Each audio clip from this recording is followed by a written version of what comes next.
네, 자 여러분, 이제 우리 스트럭처 2에 대한 얘기들을 한번 해볼게요. 스트럭처 2는 번딩과 스트럭처에 대한 얘기들을 하는데, 기억을 한번 이렇게 더듬어 보면, 되짚어 보면, 우리가 이제 앞에서 뭘 했냐면 어텀에 대한 얘기들, 그러니까 물질을 분류하는 거, 그리고 어텀에 대한 얘기들, 그 다음에 뭐 일렉트로닉 어레인지먼트라든지 뭐 이런 것들을 공부했단 말이에요. 그럼 이제 그런 것들을 바탕으로 해서 이제 뭘 배우는 거야? 결합을 배우는 거예요. 결합을 배우고 그 결합에는 또 다양한 종류의 형태가 있거든요. 이제 그런 것들을 하나씩 배우는데 스트럭처의 2.2가 제일 많아요, 내용이. 근데 이제 여기가 많은 이유가 일단은 기본적으로는 그냥 단순히 코밸런트 본드를 얘기하기도 하지만 저 뒤에 쭉 가면은 이제 뭐 코디네이션 케미스트리, 그래서 트랜지션 메탈 같은 경우에도 그 코밸런트 본딩을 할 수가 있거든요. 그렇게 설명을 해요. 뭐 그것도 이제 뭐 VB, 베일런스 본드 티어리도 있고, 그다음에 뭐 크리스탈 필드 티어리도 있는데, 뭐 그런 거를 떠나서 일단 기본적으로 이제 코밸런트 본드의 개념으로 보는 경우가 있어요. 그래서 거기서 이제 루이스 애시드 베이스의 개념도 나오고 하다 보니까 내용이 제일 많아요. 그러니까 첫 번째와 뭐 세 번째, 네 번째는 뭐 그렇게 많지 않은데, 일단 여기가 제일 많고, 뭐 쌤 생각에는 여기가 메인이에요. 여기가 메인이고, 그 다음에 이제 여러 가지 물질에 대한 것도 좀 뭔가 이렇게 체계적으로 분류하는 시스템을 갖고는 있지만, 이거는 뭐 과거에도 했던 거예요. 뭐 다만 이제 뭐 옵션에 있거나 했던 내용들이 좀 일부 이렇게 끄집어 와져 있는 그런 상황인데, 뭐 어찌됐든 제일 중요한 파트는 뭐 쌤이 보기에는 이거예요. 일단 내용도 많고, 그래서 일단은 뭐 여기가 중요하지 않다는 거 아니라 이제 이런 내용들을 이제 차분하게 이제 잘 정리를 해 나가면 될 것 같다, 이런 생각이 들어요.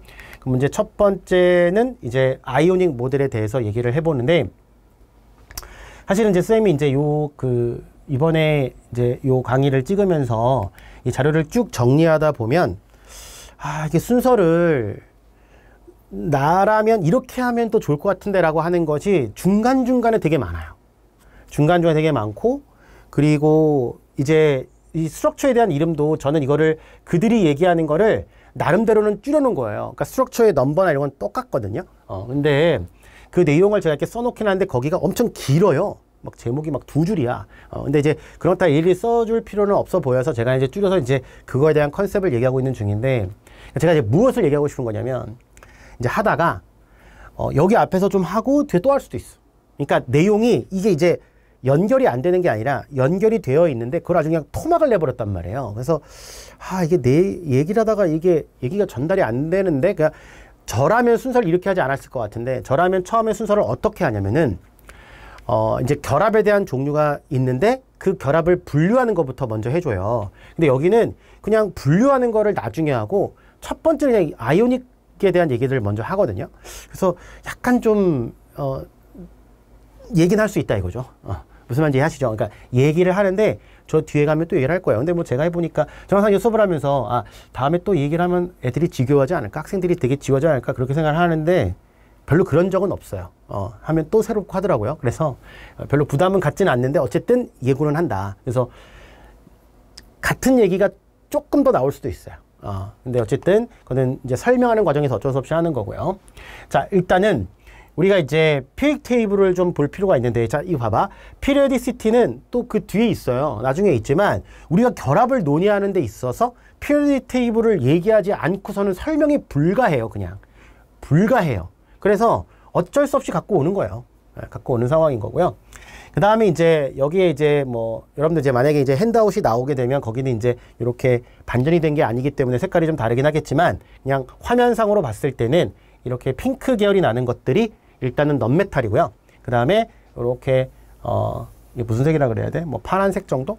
이 정도가 되는 애들이 이제 메탈에 해당하는 애고, 여기가 지금 H가 여기 있는 애 여기 떨어뜨려 놓은 거예요. 여기다 이제 포함시키기 좀 그러니까. 자, 일단은 여기서 우리가 메탈하고 넌메탈을 좀 구별할 필요가 있고, 아주 심플하게 구별을 하면은 우리가 보통 코밸런트 본드는 누가 해? 넌메탈과 넌메탈이 하는 거고, 아이오닉 본드는 메탈과 넌메탈이 하는 거죠. 그런데 우리가 이제 뭐 제가 좀 전에도 얘기를 드렸지만 요 뒤에 가서 보게 되면 이 코밸런트 본드 중에서 이제 코밸런트 본드의 트랜지션 메탈이 리간드, 라이겐드라고 하는 것과 코밸런트 본드가 할 수가 있어요. 그러니까 이제 기본적으로 여러분들이 이제 저학년 때부터 배웠던 컨셉은 메탈과 넌메탈은 기본적으로 아이오닉 본드를 만들 수 있고 이제 넌메탈과 넌메탈들은 코밸런트 본드를 만들 수 있다. 일단 여기부터 출발을 하시면 돼요. 그게 뭐 문제가 될 건 없어요.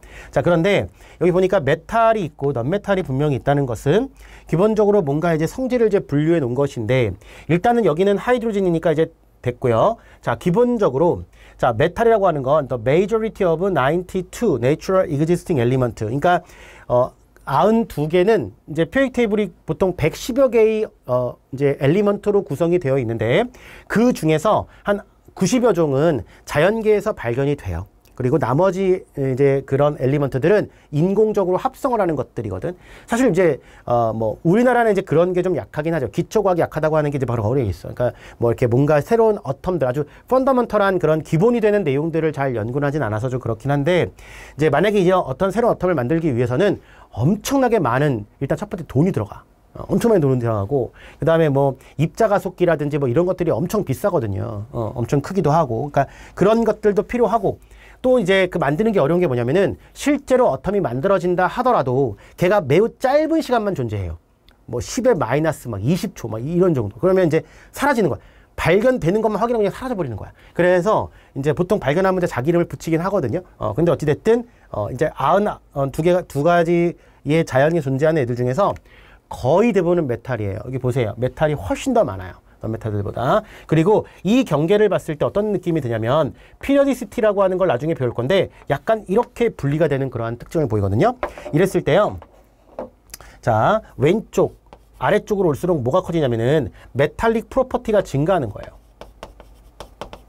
그러니까 메탈에 관련된 프로퍼티는 그냥 크게 보면 이거 하나예요. 그냥 일렉트론을 잘 잃어버린다. 화학적 반응성은. 그리고 또 다른 하나는 뭐냐면은 컨덕티비티예요. 메탈이라고 하는 거는 기본적으로 화학적 반응성으로 보게 되면 일렉트론을 잃어버리는 거고 우리가 저 뒤에 가면은 리덕스 반응으로 배울 거예요. 자, 그 다음에 컨덕티비티. 그래서 프리 일렉트론이라는 게 있기 때문에 일렉트리시티나 힛 같은 걸 잘 전달할 수 있는 그런 특징을 갖고 있어요. 자, 그에 비해서 넌메탈리티는 뭐냐면 일단 기본적으로 전류를 잘 흐르지 않아요. 그러니까 컨덕티비티가 떨어지는 그런 아이들이고 이제 금속과는 좀 대별되는 특징을 갖고 있거든요. 반응에서는 주로 전자를 얻는 리덕션 되는 그러한 형태를 갖고 있는데 어찌됐든 이제 피리오딕 테이블 상에서는 왼쪽 아래편으로 갈수록 메탈릭 프로퍼티가 증가하는 경향을 보이고 오른쪽 위로 갈수록 넌메탈리티가 증가하는데 여러분들이 조심해야 될 게 하나 있어요. 그게 바로 뭐냐면은 바로 이거예요. 여기는 노블 가스 또는 이너트 가스라 해서 스테이블한 일렉트론 컨피규레이션을 갖고 있고 이놈들은 반응을 잘 하지 않죠. 자, 이러한 노블 가스의 일렉트론 컨피규레이션이 우리가 화학 결합을 이해하는데 매우 중요한 컨셉이에요. 그러니까 이온 결합, 아이오닉 본드를 하던 아니면 코베일런트 본드를 하던 기본적으로 각각의 어텀들은 이러한 노블 가스의 일렉트론 컨피규레이션을 만족하는 방향으로 흘러가요. 그래서 보다 안정한, 그러니까 결합이라는 걸 괜히 하는 게 아니라 결합을 통해서 안정함을 찾는다 이런 거죠. 그거를 애들이 알아서 한 게 아니라 그런 현상을 우리가 설명하고 있는 거예요. 아시겠죠? 자, 그러면 보시면 레프트 핸드 사이드죠. 그리고 이제 미들 그리고 로어 사이드가 이제 기본적으로는 이제 메탈들에 해당하는 그러한 거고요. 그 다음에 purity of metallic property가 되어 있죠. metal atom generally have one or two valence electron 되어 있고요. 우리가 이제 그룹을 보게 되면 여기가 1, 2, 여기가 3부터 여기가 12가 되고요. 13, 14, 15, 16, 17, 18이 되고 자, 이때 요 1에 해당하는 숫자는 베일런스. 그러니까 우리가 기본적으로 아우터모스트 일렉트론 이런 얘기 제가 했었죠. 그죠? 아우터모스트 일렉트론 이퀄 베일런스 일렉트론은 아니야. 반드시 그런 건 아니야. 대부분의 경우는 맞아. 1, 2, 얘는 맞아. 레프리젠타티브 엘리먼트라는 게 가리고 메인 그룹 엘리먼트라기도 해요. 이 친구들하고 얘네들은 괜찮은데 여기는 아우터모스트 일렉트론이 헬륨은 일단 2개고요. 나머지 친구들은 8개야. 그런데 베일런스는 다 0개야. 베일런스는 뭐라고 했냐면은 케미컬 리액티비티가 있는 아이들 내지는 케미컬 본딩에 참여할 수 있는 아이들. 그런데 얘네들은 기본적으로 안정한 스테이블한 일렉트론 컨피규레이션을 이미 갖고 있기 때문에 화학결합에 참여하지 않더라는 거야. 참여하지 않는 걸 보고 그 이유를 찾은 거야. 안정한 일렉트론 컨피규레이션을 갖고 있다. 알겠죠? 자, 그러면 메탈들은 주로 하나에서 두 개 내지는 뭐 알루미늄 정도, 여기가 알루미늄이거든요. 이게 한 3개 정도를 갖고 있다라는 거고요. 자, 여기 보시면 tendency of losing이 바로 oxidation이에요. 그래서 일렉트론을 oxidation하는 그런 특징을 갖고 있고, 여기 보니까 이런 표현이 있죠. 그러니까 이런 표현을 보는 거에 너무 부담 갖지 말아 이거야. 선생님 여기가 지금 뭐 아이닉분도 할 건데 왜 이런 표현이 나와요? 나와야 되는 게 맞는 거예요. 알겠죠? 자, 그러니까 일렉트론 잃어버리는 것을 oxidation이라고 하는 거를 일단은 알아두자 이거야. 됐죠? 자, 표현적으로 이해하자. 나머지 뒤에서 우리가 리덕스 반응을 할 거지만 일단은 이제 예방조사 맞는다고 생각하시고 그냥 하는 거예요. 자, 그러면 여기 보니까 metals are good conductor. 쌤이 좀 전에 설명했던 거죠. 또 그리고 hit에 대해서도 컨덕터예요. 그 다음에 그래서 우리가 hit이나 일렉트리시티를 잘 전달한다 이 뜻인 거고요. 그리고 비교적 higher melting boiling point를 갖고 있어요. 물론 알칼리 메탈류들, 자, 우리가 여기 그룹 1에 해당하는 애들을 우리가 알칼리 메탈 이렇게 불러주는 건데, 얘가 물에 들어가게 되면 알칼리를 띄어요. 그래서 알칼리 메탈이라고 부르거든요. 근데 이런 아이들은 좀 물러요. 애들이 소프트한 그런 메탈들이에요. 그래서 덴시티도 좀 작고, 근데 이런 애들은 좀 소프트하면서 멜팅 포인트도 그렇게 높지 않아요. 심지어는 여기가 리튬, 소듐, 포타슘, 르비듐, 세슘, 프란슘, 하나, 둘, 셋, 넷, 다섯, 여섯 개 맞죠? 이렇게 되어 있는데 이 프란슘 같은 경우에는 멜팅 포인트가 대단히 좀 낮아요. 메탈 중에서는. 그래서 뭐 위험하긴 한데 손으로 꾹 쥐고 있으면은 체온으로도 좀 녹을 수 있는 어느 정도는 뭐 그런 느낌의 그런 메탈들이에요. 그래서 이제 얘네들은 이제 좀 기분이 좀 낮긴 하지만 기본적으로 이건 누구랑 비교할 때 이런 표현을 쓰시면 되는 거냐면 넌메탈하고 비교할 때 기본적으로는 그런 것들이 높다라는 거고, 그 다음에 여기 보시면 멀리어빌리티라는 말이 있어요. 멀리어빌리티가 있다. 그리고 덕탈리티가 있다. 이런 말이 있는데, 자, 일단은 여러분들 있잖아요. 메탈의 경우에는 뭐 이게 이제 트랜지션 엘리먼트는 또 안 그래. 트랜지션 엘리먼트는 또 이제 싱글 일렉트론이 또 그런 건데, 자, 어쨌든 얘는 메탈에서는, 자, 이렇게 해볼게요. 메탈 중에서 우리가 좀 전에 봤던 이런 애들 있죠. 여기 이쪽 덩어리 애들, 이쪽 덩어리 애들, 요 가운데 거 빼고, 트랜지션 메탈 빼고, 이런 양쪽 편에 있는 아이들 중에서 메탈에 해당하는 애들이 있어요. 자, 그런 애들을 이제 우리가 뭐냐면은 representative element라 하거든요. 그런 친구들 중에서 프리 일렉트론이랑 뭐가 같은 개념이냐면 얘는 베일런스랑 같은 개념으로 보시면 돼요. 그러니까 베일런스 일렉트론과 개수가 같다는 뜻인 거야. 무슨 말 알겠죠? 무슨 말인지 알겠죠? 그러니까 프리 일렉트론이라는 개념과 이러한 컨셉과 이 컨셉이 같다는 뜻이 아니라 메탈에서 특히 이제 representative element에서는 베일런스 일렉트론과 프리 일렉트론의 개수는 같은 놈으로 취급한다 이거야. 됐죠? 자, 우리가 어차피 저 뒤에서 메탈릭 본다 할 때 또 나와. 여기 또 나와. 그런데 어쨌든 우리가 지금 기본적으로 뭔가 결합을 논의할 때는 일렉트론들을 잘 잃어버리고 이런 성질을 갖고 있다는 걸 얘기할 필요가 있으니까 제가 할 뿐인 거예요. 알겠죠? 자, 그랬을 때 프리 일렉트론은 왜 프리 일렉트론이라 하느냐. 메탈을 볼 때 예를 들어서 NA라는 놈이 있잖아요. 그러면 11번이잖아. 얘는 베일런스가 하나짜리인데 얘를 그냥 우리가 동그라미 표시로 이렇게 그려보게 되면 여기가 11개의 프로톤이 있고 이렇게 안쪽에 하나, 둘, 바깥쪽에 두 번째 껍질에도 이렇게 8개가 있는 상황이고 바깥쪽에 이렇게 하나가 있는데 이 하나를 우리는 뭐라 부르는 거야? 베일런스 일렉트론이라 부르잖아요. 근데 얘가 상당히 좀 자유롭다는 거야. 상당히 자유롭더라. 그러니까 무슨 말이냐면 전자는 기본적으로 이 뉴클리어스에 묶여 있어야 되는데 잘 묶여 있지 못하고 그래도 꽤나 자유롭다 이거야. 그래서 어떻게 되냐면은 얘가 메탈상에서 어떤 일이 벌어지냐면 얘가 이렇게 제가 요 안에 것만 따로 표현하면 이게 뭐겠니? Na 플러스겠지. 왜냐하면 어토믹 넘버 11번인데 일렉트론 10개니까 Na 플러스잖아요. 이 바깥쪽에 이 일렉트론이 이렇게 있는 상황처럼 우리가 생각할 수 있겠다 이런 뜻인 거예요. 그랬을 때 뭐 이런 것들을 이제 우리가 뭐 sea of electron 모델 이렇게 부르거든. 그건 나중에 뒤에서 메탈릭 본드 할 때 다시 한번 얘기를 할 거고. 자, 일단은 이렇게 되어 있어. 이렇게 되어 있는데 얘가 이렇게 전체 여기를 돈다는 거야.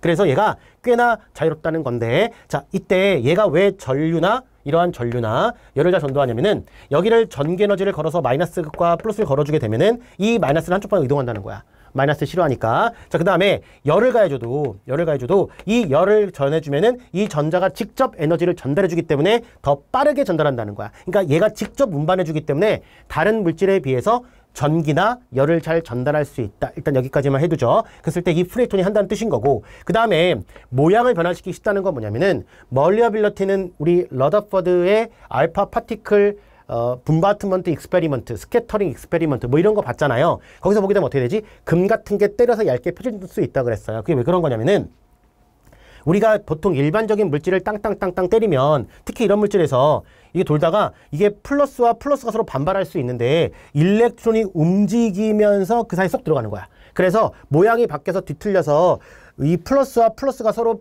만나가지고 부딪힐 수 있는 상황도 이 일렉트론이 자유롭게 돌면서 중간에 막아줄 수 있다는 거야. 그래서 모양을 변화시키기 쉬운데 특히 때릴 때 얇게 펴지는 성질을 멀리어빌러티라 하는 거고요. 그 다음에 덕탈리티는 어떤 거냐면은 우리가 보통 일렉트릭 와이어 같은 걸 보게 되면은 선이 이렇게 길게 뽑혀 있잖아요. 그죠? 그런 것들이 바로 덕탈리티가 되는 거예요. 알겠죠? 그래서 이런 것들이 기본적으로는 프리 일렉트론 때문에 가능한 현상이다. 일단 여기까지만 하고 넘어가도록 할게요. 자, 그러면 넌메탈은 어떤 거냐? 넌메탈은 오른쪽 편에 나타나는 거야. 그런데 이제 여러분들 여기서는 넌메탈리티는 여기는 없어요.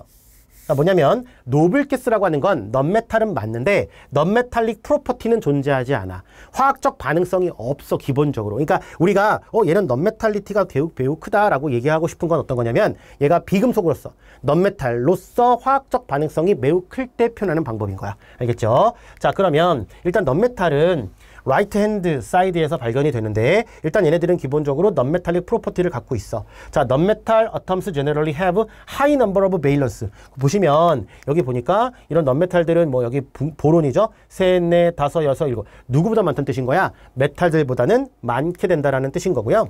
되겠죠? 자, 그 다음에 outermost electron shell. 밸런스 쉘이죠. 여기 있는 전자가 많다는 거야. 그래서 tendency of gaining electron. 그럼 뭐야 이거는? 전자를 잘 얻어서 간다는 뜻인데 이거는 이제 리덕션에 해당하는 거고 그럼 대체 얼만큼의 전자를 얻고 얼만큼의 전자를 잃을 거냐. 앞에 있는 메탈들은 밸런스만큼을 잃어버려서 껍질이 줄어든 노블가스의 일렉트론 컨피그레이션과 같아지는 거고요. 이런 넌메탈들은 일렉트론을 얻어서 같은 피리어드에 존재하는 노블가스의 아우터모스트 일렉트론의 컨피그레이션을 만족하는 거예요. 이온이 된다면. 알겠죠? 자, 그런 느낌으로 보시면 되고 자, 그다음에 넌메탈자 푸어 컨덕터고 이제 이런 거죠. 히시나 일렉트리시티를 잘 전달하지 못하고 상대적으로 메탈들에 비해서 로어 멜팅 포인트, 보일링 포인트를 갖고 있다라는 거야. 알겠죠? 비교하시면 되겠고. 자, 그러면 이제 이온이 만들어지는 과정을 한번 보죠. 자, 이온이 만들어질 때, 자, 우리가 소듐 같은 경우에 이온이 만들어질 때 어쨌든 그냥 얘가 있는데 굳이 이온이 된다 이거야. 자, 이제 이런 것도 한번 여러분들 생각해 봐요. 나중에 우리가 이제 이러한 일렉트론 어피니티 이런 거를 퓨리시티에서 배우면 이제 또 이해를 할 수 있는데 이런 거거든. 이제 학생들이 이제 생각을 할 때 이런 거야. 이제 NA 같은 경우에는 가장 바깥쪽 껍질에 전자가 지금 하나 있는 거죠. 그래서 베일런스가 하나짜리인데 만약에 얘가 그냥 혼자 있어. 아무 애가 없어. 아무도 없어. 그냥 혼자 있어. 혼자 있으면 누구랑 반응할 수가 없지. 그러면 만약에 아무것도 없다면 그냥 NA는 혼자 있을 거예요. 야, NA가 있는데 야, 얘는 바일런스가 하나니까 하나 잃어버리면 엄청 안정해지겠다. 또는 7개를 얻으면 엄청 안정해지겠다. 그러니까 누군가한테 하나를 얻고 누구한테 잃겠다. 혼자 NA밖에 혼자 없는데 그런 일이 일어나지 않는다고. 그러니까 여기서 지금 뭔가를 잃어버리고 뭔가를 얻고 이런 게 다 변화잖아. 그지? 어떠한 리액션이고 체인지고 이런 것들인데 그런 것들이 일어나려면은 반드시 뭔가 다른 녀석들이 있어야 돼. 무슨 말인지 알겠죠? 그러니까 이런 것들은 반드시 어떤 특징을 갖고 있을 수밖에 없냐면 상대적 개념을 가질 수밖에 없는 거야. 상대적 개념을 가질 수밖에 없는 거야. 혼자 있는데 뭘 잃고 얻고 이런 짓을 하지 않는다고. 뭔가를 잃고 뭔가를 얻고 이런 일을 벌이려면 반드시 상대적 개념이 들어가야 된다는 거야. 알겠죠? 그걸 까먹으면 안 돼. 자, 그럼 제가 이걸 왜 얘기하느냐. NA가 이렇게 하나가 있어. 근데 밸런스가 하나지. 잃어버렸어. 오, 되게 안정해졌다. 그 얘기가 아닌 거라고. 이온이 되는데 노블가스의 일렉트론 컨피그레이션이 안정하기 때문에 보통 이런 애들은 이온이 되려고 하는 경향이 노블가스의 일렉트론 컨피그레이션을 갖고 싶어요. 그런데 우리가 이미 앞에서 무엇을 배웠냐면 이오나이제이션 에너지를 배웠잖아? 그럼 생각을 해봐. 여기가 뭐 보통은 RXN은 뭐냐면 리액션이라는 뜻이에요. 리액션 뭐 패스웨이라 해도 되고요. 나중에 이제 우리가 엔탈피 에너지 이런 거 할 때 또 배워요. 리액션 패스웨이라 해도 되고 아니면 리액션 뭐 프로시딩 이런 식으로 불러도 돼요. 그런데 자 보세요. 여기가 이제 에너지야. 에너지인데 자 여기서 NA가 있어. NA 가스가 있는 상태야. 자 여기다가 전자를 하나 NA 상태에서 전자를 뗐어요. 전자를 뗄 때 들어간 에너지를 뭐라고 부르니? 이오나이제이션 에너지라 부르는 거 아니야? 그런데 이오나이제이션 에너지는 반드시 에너지를 어떻게 되는 거야? 먹어야만 된다고. 에너지를 어떻게 된다고? 반드시 먹어야만 되거든? 그러면 얘가 안정한 거야? 얘가 안정한 거야? 얘가 안정한 거야. 에너지 낮으니까. 그러면 안정한 일렉트론 컨피규레이션을 가졌다가 이퀄 안정하다는 뜻은 아닌 거지. 그런 것들을 조심하셔야 돼. 자, 근데 물론 CL은 이렇게 되잖아요? 그럼 에너지가 나와요. CL이 전자를 먹으면 CL-가 될 때 에너지가 나오거든? 그래서 얘는 안정해지는 게 또 맞아. 근데 이때 흡수하는 에너지가 이때 나오는 에너지보다 더 많아요. 그럼 이게 이런 느낌이네. NA 가스와 CL 가스가 있었는데 이런 느낌이잖아? 생각해봐. 얘는 지금 이렇게 얘가 전자를 CL에게 주죠. 이때 얘한테 뜯어올 때 에너지가 100만큼이 들었어요. 예를 들어서. 근데 얘가 받을 때 에너지가 뭐 30만큼 나왔어. 그러면 그냥 이렇게 NA와 CL로 존재했는데 얘가 이렇게 바뀌는 과정에서는 에너지를 70이나 써야 되잖아. 그럼 이건 에너지로 불리한 거지.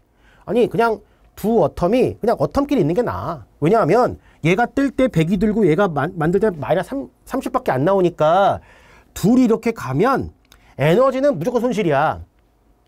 근데 이게 왜 생길까? 둘이 만나면 따로따로 있을 때보다 훨씬 안정해져. 둘이 만나는 순간 훨씬 안정해져. 그래서 아이오닉 본드가 형성될 수 있는 거야. 비록 Na 플러스와 Cl 마이너스가 생기는 전체의 반응은 엔도야. 에너지가 들어가줘야 돼. 그런데 둘이 만남으로써 따로따로 있을 때보다 안정해질 효과가 훨씬 크다는 거야. 이해했어? 무슨 말인지? 이걸 나중에 우리가 뒤에 보나버스 사이클 설명을 또 할 거예요. 그리고 보나버스 사이클에 대한 얘기는 나중에 리액티비티에서 엔탈피에 대한 얘기를 할 때 또 나오게 돼. 헤스스 로우를 쓸 때 될 때. 그래서 그 얘기들은 우리가 뒤에 결합을 얘기할 때 다시 한번 얘기를 할 거고요. 자, 한번 볼게요. 캐라이온은 어떤 거냐? 일렉트론을 잃어버려서 positively charged particle을 우리가 캐라이온이라 하는 거고요. NIO는 뭐야 그러면? 마이너스 차지로 우리가 되어 있는 걸 얘기하는 건데 캐라이온은 주로 어떤 게 되냐면은 베일런스 4개를 기준으로 보다 부족한 애들. 근데 생각해보면은 우리 앞에서 석세시브 이오나이제이션 에너지 봤잖아요. 일렉트론이 3개짜리면 하나 떼고 2개 떼고 3개 뗄 때 에너지 많이 들긴 해. 그치? 근데 5개짜리 된다고 해봐. 5개는 하나 떼고 2개 떼고 3개 떼고 4개 떼고 5개 떼고 야 엄청 많이 에너지 많이 들겠지? 그래서 기본적으로는 베일런스가 작은 아이들은 그래도 잃어버리는 쪽으로 가고 그러니까 베일런스가 많은 애들은 4개를 많은 애들은 얻는 쪽으로 가는데 그 과정이 각각의 과정의 에너지의 합은 무조건 에너지가 들어. 그런데 그럼에도 불구하고 그러한 과정이 일어날 수 있는 건 상대적으로 잃어버리고 얻음으로써 만들어진 이온들이 결합을 함으로써 따로따로 있을 때보다 안정해진 효과를 가질 수 있기 때문에 비록 이온이 되는 과정까지는 그 과정까지는 에너지가 들어간다 하더라도 이온 결합이 만들어질 수 있어요 라고 과학자들이 설명하는 거야. 물질이 알아서 그렇게 생기는 게 아니고 야 나 이렇게 하면 안정해질 것 같아 우리 만나자 이런 게 아니고. 됐어요? 자 그런데 됐다 이거야. 그렇게 해서 됐는데 이때 어쨌든 우리가 캐라이온과 애나이온이 만날 때 한번 특징을 봐봐. 얘 뭐지? 네온과 같은 일렉트론 컨피규레이션이지. 얘 뭐지? R공 같은 일렉트론 컨피규레이션이. 이온 결합을 할 때 결국에는 그 결합이 형성되면 각각의 어텀들은 플러스와 마이너스가 만났으니까 일렉트리컬리하게는 뉴트럴이 되는 거고요. 전체적으로는 각각은 차지를 띠고 있어도 두 번째는 각각이 뭐를 만족하는 거야? 스테이블한 노블 가스의 일렉트론 컨피규레이션을 갖는 거야. 그게 아이오닉 본드의 특징이야. 아이오닉 본드는 각각의 어텀들이 일단은 이온이 될 때 스테이블한 노블 가스의 일렉트론 컨피규레이션을 가져. 그리고 결합을 해. 그리고 결합을 하고 우리가 돼서 볼 코밸런트 본드는 쉐어링을 통해서 일렉트론 쉐어링을 통해서 노블 가스의 일렉트론 컴퓨테이션을 만족하게 되는 거예요. 알겠죠? 자, 그럼 볼게요. 캐라이온은 스몰 넘버 오브 베일런스 일렉트론이고 보통은 잃어버리고요. 얘들은 주로 누구라고? 메탈들이 잃어버린다 했어요. 자, Ni온은 얻는 것들인데 주로 누가 얻어요? 넌메탈이 얻는다. 자, 캐라이온과 Ni온은 satisfied electron computation of stable noble gas. 이해했지? 그런데 그럼 얘가 안정한 거야? 아니, 쌤 얘는 안정하다면서요. 에너지가 나오니까. 뭐 그럴 수도 있는데 기본적으로 그냥 차지를 띠고 있는 것들은 그 상태로 존재하지 않아. 그러니까 CL에서 얘로 올 때 안정해진 건 맞지만 에너지적으로는 그렇지만 요 놈 자체도 반응성이 있다라는 거라고. 누구랑 비교해서 안정하냐를 얘기하는 것이지 얘가 반응성이 없다는 뜻이 아닌 거야. 알겠지? 그러니까 플러스랑 마이너스는 서로 만나고 싶어 한단 말이야. 그래서 만나서 뭐를 만들어? 아니분들 만드는데 일단 그 얘기는 좀 이따기로 하고 일단 이온부터 먼저 보면 자, 일단은 그룹 1에 해당한 애들 여기는 2, 13, 14, 15 이렇게 가 있죠? 그랬을 때 베일런스가 하나, 둘, 셋, 넷, 다섯에서 일곱이고요. 주로는 잃어버리고 주로는 얻어요. 근데 카본은 어떻게 되는 거니? 그때그때 달라요. 아까 제가 얘기했죠. 우주에 NA만 있으면 혼자 지가 전자를 잃고 있고 이런 일이 안 일어난다고. 항상 어떤 거라고? 상대성을 갖고 있는 거라고. 그래서 특히 이 4개짜리가 주로 상대성이 좀 강한 놈이야. 왜냐하면 4개는 잃어버리기도 괜찮고 얻기도 괜찮으니까. 그런데 그러면 뭐 절대로 억시즌은 전자를 얻기만 하냐? 꼭 그렇지도 않아요. 근데 그런 것들은 좀 복잡한 내용이니까 나중에 하자고요. 됐죠? 자, 그 다음에 여기 보니까 일렉트론 잃어버리는 건 하나, 둘, 3개니까 차지는 이렇게 되는 거고요. 얘는 뭐야? 이렇게 되는 거죠. 그리고 얘네들은 메탈, 얘는 넌메탈이 된다는 거야. 일단 기본적으로는 아이오닉 본드는 메탈과 넌메탈이 이룰 수 있는데 그 이유가 보니까 이렇게 일렉트론 잃어버리고 얻기 때문에 그럴 수 있다는 거죠. 자, 그런데 이제 트랜지션 엘리먼트를 보게 되면은 상당히 다양한 억시데이션 스테이트를 갖게 돼요. 그래서 보통 이제 각각의 엘리먼트들이 이제 주로 잘 되는 이온들이 있기는 하지만 그럼에도 불구하고 다양하게 존재할 수 있다. 그래서 most transition metals are capable of forming more than one cation with different ionic charge 돼 있어요. 그래서 보게 되면 이렇게 쓰는데 이제 카퍼 같은 경우에는 Cu 플러스도 있고 Cu2 플러스도 있어서 이걸 구별하기 위해서 괄호 안에 얘의 oxidation state를 써주는 게 약속이에요. 그래서 로마자로 표기합니다. 그래서 1 여기는 2 이렇게 쓰고요. 아이런은 2로 써요. 이렇게. 그 다음에 3에 해당하는 거는 아이런과 크로뮴이 존재한다는 거고요. 그 다음에 망가니즈 4. 그 다음에 크로뮴 3도 있고 크로뮴 6 플러스도 있어요. 아, 여기 6인데요. 6 플러스, 여긴 6 플러스, 여기 크로뮴 3. 이거는 이제 제가 고쳐드릴게요. 그 다음에 망가니즈 4. 그래서 망가니즈 7 이렇게 돼 있는 거죠. 이렇게 돼 있는 거고 여기가 망가니즈 4죠. 이렇게. 그래서 다양하게 존재할 수 있다. 그러니까 똑같은 망가니즈를 하더라도 이런 게 존재할 수 있다라는 거고요. 우리가 나중에 뒤에서 이런 억시전 스테이트와 관련을 해서 일단 기본적으로 어떤 이온들이 있는지를 또 얘기하게 될 겁니다. 아시겠죠? 자, 이렇게 해서 우리가 페이크 테이블에서 기본적으로 어떤 메탈, 넌메탈에 대한 얘기들을 해봤고 이제 제가 뭐 내용은 별게 없을지 몰라도 그 내용을 이해하는 과정은 매우 중요한 거고 뒤에 있는 내용들을 설명할 때 반드시 필요한 거기 때문에 제가 좀 자세하게 설명을 드렸어요. 잘 정리하시고 이제 다음 시간에는 이제 아이오닉 본드가 어떻게 만들어지는지에 대한 부분 그리고 어떻게 이제 우리가 명명하는지 이런 부분들까지 쭉 살펴보도록 하겠습니다. 수고하셨고요. 다음 주에 뵙도록 하겠습니다.